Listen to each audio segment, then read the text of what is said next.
बुलेटिनच्या सुरुवातीलाच महत्त्वाची बातमी। रणजितसिंग निंबाळकर यांना समर्थकांनी दुग्धाभिषेक घातलाय।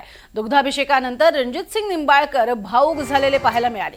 फलटणमधील डॉक्टर आत्महत्या प्रकरणावर रणजितसिंग निंबाळकर यांच्यावरती विरोधकांकडून आरोप करण्यात आले होते। मुख्यमंत्री देवेंद्र फडणवीसांनी क्लीन चिट दिल्यानंतर निंबाळकरांनी सविस्तर पत्रकार परिषद घेतली। या पत्रकार परिषदेनंतर निंबाळकरांना समर्थकांनी दुग्धाभिषेक घातला। दरम्यान आरोपांवरती बोलताना नार्को टेस्ट करण्यासाठीही आपण तयार आहोत असंही निंबाळकरांनी म्हटलं। एकीकडे आपण बघतोय प्रचंड स्वरूपामध्ये आरोप होत होते निंबाळकरांवरती। रणजितसिंग निंबाळकरांवरती झालेल्या या आरोपांनंतर अखेर त्यांनी पत्रकार परिषद घेतली आणि या पत्रकार परिषदेतनं अगदी नार्को टेस्ट करायलाही तयार असल्याचं त्यांनी म्हटलंय। सिंगांनी म्हटलंय, शेर को धमका सकते हैं, डरा नहीं सकते असं म्हणत रणजितसिंग निंबाळकरांनी चांगलंच ललकारलंय रामराजेंना। तुमच्या कर्तृत्वाचा पाढा वाचण्यासाठी जागा पुरणार नाही असे त्यांनी म्हटलेलं आहे। आणि यापूर्वी रामराजे यांनी वक्तव्य केलेलं होतं, 27 वर्षांची जी आपली चांगली गोष्ट आहे किंवा 27 वर्षांपासूनची जी अब्रू आहे ती धुळीला मिळवली असं म्हणत रामराजेंनी त्यांच्यावरती टीका केली होती। वैयक्तिक द्वेष नाहीये, कुठेही जा तुम्ही रामराजांचे फलटण म्हणल्यानंतर यांचं नाही नाव निघणार, माझंच निघणार। आणि यांचं निघालं तर बघा जाऊन पाहुणे रावे असतील, तुम्ही माहेरवाशिनी असाल, बाहेरचे असालच, विचारा।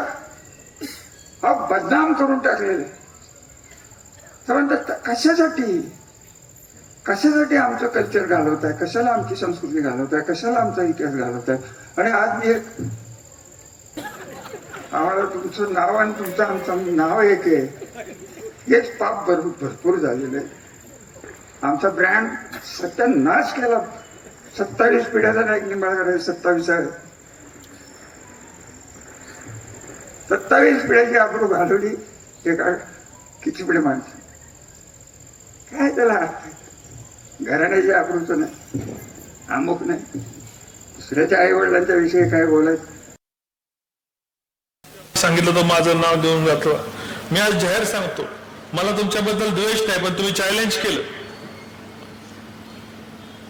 हे सांगतो। या तालुक्याची बदनामी झाली ते तुमच्यामुळे झाली आहे। तुम्ही कोणाला धमक्या देता नाव घ्या म्हणून, कोणाला धमक्या देता तुम्ही नाव घ्या म्हणून। अरे शेर को धमका सकते, डरा नहीं सकते।